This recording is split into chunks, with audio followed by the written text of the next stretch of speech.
আসসালামু আলাইকুম। সকলকে প্রীতি এবং শুভেচ্ছা। আজকের এই ভিডিওটি খুব গুরুত্বপূর্ণ হতে যাচ্ছে। এই ভিডিওটি দেখার পরে শোনার পরে হয়তো অনেকেই মন থেকে আলহামদুলিল্লাহ বলবেন। আমরা সকলেই জানি এই মুহূর্তে সেনাবাহিনী এবং সরকার মুখোমুখি অবস্থান করছে। এই সেনাবাহিনীকে বিভিন্নভাবে বিতর্কিত করার জন্য একটি বিশেষ মহল উঠে পড়ে লেগেছে এবং এই অন্তর্বর্তী সরকারের সাথে সেনাবাহিনীর যে একটি দূরত্ব সৃষ্টি হচ্ছে এ নিয়েও নানাবিধ কথা শোনা যাচ্ছিল। শুধু তাই নয়, আমাদের বাংলাদেশ সেনাবাহিনীর একটি বৈঠক হওয়ার কথা ছিল গতকালকে। অন্তর্বর্তী সরকারের চাপের কারণে, অন্তর্বর্তী সরকারের হস্তক্ষেপের কারণে সেই বৈঠকটি অনুষ্ঠিত হয়নি। সেই বৈঠকটি আজকে 21 তারিখে অনুষ্ঠিত হয়েছে এবং সেই বৈঠক থেকে সেনাপ্রধান কিছু বিশেষ সিদ্ধান্ত গ্রহণ করেছেন, যা আমাদের বাংলাদেশের সার্বভৌমত্বের জন্য সেই সিদ্ধান্তগুলো খুবই গুরুত্বপূর্ণ। আজকে সেনাপ্রধান যে কয়েকটি সিদ্ধান্ত গ্রহণ করেছেন এতে এক কথায় বলা যায় অন্তর্বর্তী সরকারের সকল সিদ্ধান্তকে বৃদ্ধাঙ্গুলি দেখিয়েছে আমাদের বাংলাদেশের সেনাবাহিনী। আমাদের বাংলাদেশের সেনাবাহিনী প্রধান ওয়াকারুজ্জামান বাংলাদেশের সার্বভৌমত্ব রক্ষার ক্ষেত্রে তিনি বেশ কিছু সিদ্ধান্ত গ্রহণ করেছেন। সেই সিদ্ধান্তগুলো আপনাদের সামনে আমি একটি একটি করে উপস্থাপন করব, তাহলে বুঝতে পারবেন সেনাপ্রধান কি কাজটি করেছে, আমাদের বাংলাদেশকে খাদের কিনারা থেকে কিভাবে রক্ষা করছেন, আমাদের বাংলাদেশের সার্বভৌমত্ব রক্ষার জন্য সেনাবাহিনী কিভাবে পদক্ষেপ নিচ্ছেন, সকল কিছু আপনারা পরিষ্কার হয়ে যাবেন। আজকে সেনাপ্রধান বৈঠকে যে কথাটি শুরুতে তিনি বলেছেন, শুরুতে সেনাবাহিনীর প্রধান বাংলাদেশ সেনাবাহিনীর সকল সদস্যদের আইন শৃঙ্খলা রক্ষায় নিরলস প্রচেষ্টার জন্য ধন্যবাদ জানান। তিনি বলেন, কিছু স্বার্থন্বেষী মহল দেশীয় ও আন্তর্জাতিক সেনাবাহিনীর বিরুদ্ধে মিথ্যা ও বিভ্রান্তিকর অভিযোগ তুলে সেনাবাহিনীকে বিতর্কিত করার অপচেষ্টা করছে।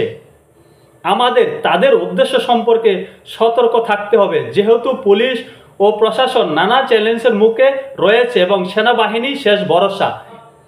তাই এসব মহল ইচ্ছাকৃতভাবে সেনাবাহিনীকে ব্যর্থ প্রমাণ করতে চায়, যাতে তারা নিজেদের অসাংবিধানিক পরিকল্পনা বাস্তবায়ন করতে পারে। তারপরে সেনাপ্রধান যে কথাটি বলেছেন, সেনাপ্রধান বলেন, সেনা কর্মকর্তাদের বিরুদ্ধে বিচার বহির্ভূত হত্যা, অপহরণ ইত্যাদি নানা মিথ্যা অভিযোগ তোলা হচ্ছে। এমনকি কখনো কখনো কর্মকর্তাদের হয়রানিও করা হচ্ছে। অথচ এসব বিষয়ে সেনা সদর দপ্তরকে যথাযথভাবে অবহিত করা হচ্ছে না। এ ধরনের বিষয়গুলো সম্পূর্ণরূপে সেনা সদর দপ্তরের আওতাধীন এবং ভবিষ্যতে এসব বরদাস্ত করা হবে না। সেনাপ্রধান এখানে হুঙ্কার দিয়ে সতর্ক করে দিয়েছেন, যারা সেনাবাহিনীকে বিতর্কিত করার চেষ্টা করছে, যে মহল এই মুহূর্তে তৎপরতা দেখাচ্ছে, তাদেরকে ভবিষ্যতে আর বরদাস্ত করা হবে না। 3 নম্বরে তিনি বলেন, বর্তমানে তিনি এমন এক অবস্থানে আছেন যেখানে তার কোনো অভিভাবক নেই। সবচেয়ে গুরুত্বপূর্ণ কথাটি এখানে ওয়াকারুজ্জামান বলেছেন। তিনি বলছেন বর্তমানে তিনি যে অবস্থানে আছেন তার কোনো অভিভাবক নেই। এর মানে কি দাঁড়াতে পারে হয়তো আপনারা ইতিমধ্যে বুঝে গিয়েছেন। 4 নম্বরে ওয়াকারুজ্জামান বলছেন, সেনাপ্রধান বলেন, বর্তমান অন্তর্বর্তীকালীন সরকার নিরাপত্তা সংক্রান্ত গুরুত্বপূর্ণ বিষয়ে সেনাবাহিনীর সাথে পরামর্শ না করে সিদ্ধান্ত নিচ্ছে। তিনি স্পষ্টভাবে জানিয়ে দেন যে মানবিক করিডোর খোলা কিংবা চট্টগ্রাম বন্দর অন্য কারো কাছে হস্তান্তরের মতো প্রস্তাব সম্পূর্ণ অগ্রহণযোগ্য। এমন সিদ্ধান্ত শুধুমাত্র একটি নির্বাচিত সরকারই নিতে পারে। এটি আবারও আপনাদেরকে আমি পড়ে শোনাচ্ছি। সেনাপ্রধান বলেন, বর্তমান অন্তর্বর্তীকালীন সরকার নিরাপত্তা সংক্রান্ত গুরুত্বপূর্ণ বিষয়ে সেনাবাহিনীর সাথে পরামর্শ না করে সিদ্ধান্ত নিচ্ছে। তিনি স্পষ্টভাবে জানিয়ে দেন যে মানবিক করিডোর খোলা কিংবা চট্টগ্রাম বন্দর অন্য কারো কাছে হস্তান্তরের মতো প্রস্তাব সম্পূর্ণ অগ্রহণযোগ্য। এসব সিদ্ধান্ত শুধুমাত্র একটি নির্বাচিত সরকারই নিতে পারে। যে বিষয়টি এই মুহূর্তে আমাদের বাংলাদেশে সবচেয়ে আলোচিত, মানবিক করিডোর এবং চট্টগ্রাম বন্দর, সেটি নিয়ে সরাসরি সিদ্ধান্ত জানিয়ে দিল আমাদের বাংলাদেশের দেশপ্রেমিক সেনাবাহিনী সেনাপ্রধান।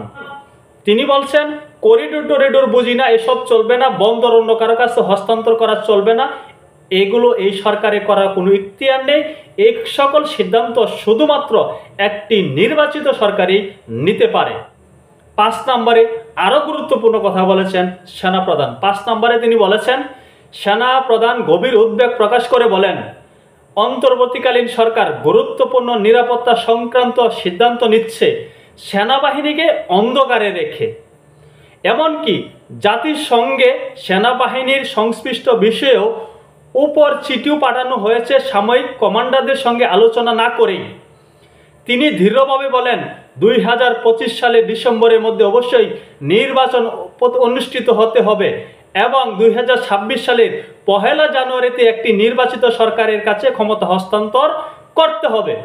দেশের দিক নির্দেশনা নির্ধারণ করবে একটি বৈধ নির্বাচিত সরকার, কোনো অনির্বাচিত প্রশাসন নয়। সরাসরি ওয়াকারুজ্জামান আজকে বলেই বসলেন, এই সরকার অবৈধ, অনির্বাচিত, এই সরকারের এই ধরনের কোনো সিদ্ধান্ত নেওয়ার বিন্দুমাত্র ইখতিয়ার নেই। 6 নম্বরে তিনি বলেন, একজন কর্মকর্তা বলেন, আমরা ব্যারাকে ফিরে যাই, কারণ আমরা এখন জনরোষ, ডাকাতি, আইন শৃঙ্খলার অবনতি ঠেকাতে পারছি না এবং এতে সেনাবাহিনীর ভাবমূর্তি ক্ষুণ্ণ হচ্ছে। উত্তরে সেনাপ্রধান বলেন, আমরাও একই কথা ভেবেছি, কিন্তু এখনই সেনা প্রত্যাহার করলে সাধারণ জনগণের কষ্ট আরও বেড়ে যাবে। গণেশ কিন্তু উল্টে যেতে শুরু করেছে। এই কথাগুলো যদি বাস্তবিক হয়ে থাকে, হয়তো এই বক্তব্য নিয়ে অনেকের ভিতরে অনেক কৌতূহল থাকতে পারে, সত্য মিথ্যা নিয়ে প্রশ্ন থাকতে পারে, আমারও আছে, কিন্তু আমরা এই বিষয়গুলো সোশ্যাল মিডিয়াতে দেখছি এবং বাংলাদেশের বেশ কিছু নির্ভরযোগ্য ব্যক্তিরা রয়েছেন, রাজনৈতিক বিশ্লেষকরা রয়েছেন, তারাও এই বিষয়টিকে এভাবেই উপস্থাপন করেছেন। এই সকল সিদ্ধান্ত হয়েছে বলে তারা জানিয়ে দিয়েছেন। বিশেষ করে আপনাদেরকে বলে রাখি, কোড আনকোড বলে রাখি, মানবিক করিডোর এবং বন্দর নিয়ে যে কথাটি এখানে সেনাপ্রধান বলেছেন, এই অন্তর্বর্তী সরকারে কোনো ইখতিয়ার নেই, তাদের সাথে আলোচনা না করে এমন সিদ্ধান্ত নিতে যাচ্ছে, এমন সিদ্ধান্ত নেওয়ার অধিকার অন্তর্বর্তী সরকারের নেই, এই আলোচনাটি কিন্তু হয়েছে এবং ওয়াকারুজ্জামান এই কথাটি বলেছেন বলে এই পর্যন্ত আমরা শুনতে পারছি, জানতে পারছি। 7 নম্বরে সেনাপ্রধান বলেন, একজন কমান্ডিং অফিসার সিও জোর দিয়ে বলেন, মুক্তিযুদ্ধের চেতনা এবং জাতীয় মর্যাদা কোনো অবস্থাতে আপোষযোগ্য নয়, এগুলো রক্ষার বিষয়টি অমার্জনীয়।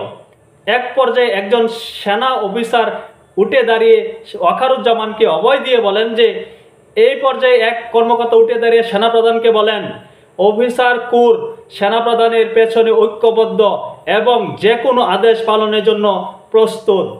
সকল সেনা সদস্যরা, সেনা অফিসাররা সেনাপ্রধানের সিদ্ধান্তকে সাধুবাদ জানিয়েছেন, তারা গ্রহণ করেছেন, তারা ওয়াকারুজ্জামানকে যে কোনো পরিস্থিতিতে সাহায্য করবেন, তার পিছনে থাকবেন বলে তাকে অবহিত করেছেন, অভয় দিয়েছেন। সেনাপ্রধান তারপরে সেনাবাহিনীদেরকে একটি নির্দেশনা দেন। তিনি বলেন, সেনাবাহিনী আর কোনো জনতার বিচার বা আইন শৃঙ্খলা ভঙ্গ সহ করবে না। তিনি আইন শৃঙ্খলা নিয়ন্ত্রণে আরও কঠোর অবস্থান গ্রহণের ইঙ্গিত দেন। তিনি সিজিএসকে নির্দেশ দেন যেন পরিকল্পনা গ্রহণ করা হয় যাতে আর কোনো গণ অপব্যবহার বা পুলিশ ও প্রশাসনের উপর হুমকি না দেওয়া হয়। তিনি আরও বলেন, কিছু অবসরপ্রাপ্ত স্বার্থনৈশী অফিসার বর্তমান কর্মরত অফিসারদের বিরুদ্ধে মিথ্যা অভিযোগ ছড়াচ্ছেন। আরও বেশ কিছু আলোচনা হয়েছে বলে আমরা জানতে পারছি। এটি কিন্তু সোশ্যাল মিডিয়াতেও এই মুহূর্তে ভাইরাল, সরগরম শুরু হয়েছে, সোশ্যাল মিডিয়াতে আলোচনা শুরু হয়েছে। তবে এর সত্য মিথ্যা নিয়ে প্রশ্ন থাকতে পারে। এটি আমি সোশ্যাল মিডিয়া থেকে সংগ্রহ করে দেখছি এবং আমাদের বাংলাদেশে যে সকল রাজনৈতিক বিশ্লেষকরা রয়েছে তারাও যে সুরে কথা বলেছেন সেইগুলো আপনাদের সামনে উপস্থাপন করার চেষ্টা করেছি। সর্বোপরি সেনাবাহিনী যদি এই ধরনের সিদ্ধান্ত উপনীত হয়ে থাকে, যে বিষয়গুলো আপনাদের সামনে উপস্থাপন করেছি আমার কাছে সত্যই মনে হচ্ছে, সত্যই আগামীকালকে হয়তো প্রকাশিত হবে, আগামী 2-1 দিনের মধ্যে এরকম যে একটি ঘটনা ঘটেছে, সেনা অফিসারদের নিয়ে সেনাপ্রধান যে এরকম একটি বৈঠক করেছেন তার সত্যতা প্রকাশিত হবে। আমরা সেই পর্যন্ত অপেক্ষা করব।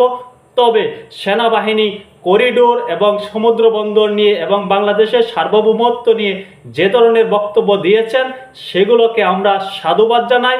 আমরা সাধারণ মানুষ এই ধরনের একটি পদক্ষেপ সেনাবাহিনীর কাছ থেকে আশা করছিলাম, এমনটি সাধারণ মানুষ এই মুহূর্তে মনে করছে, তারা অভিব্যক্তি প্রকাশ করছে। সকলে ভালো থাকবেন। আল্লাহ হাফেজ।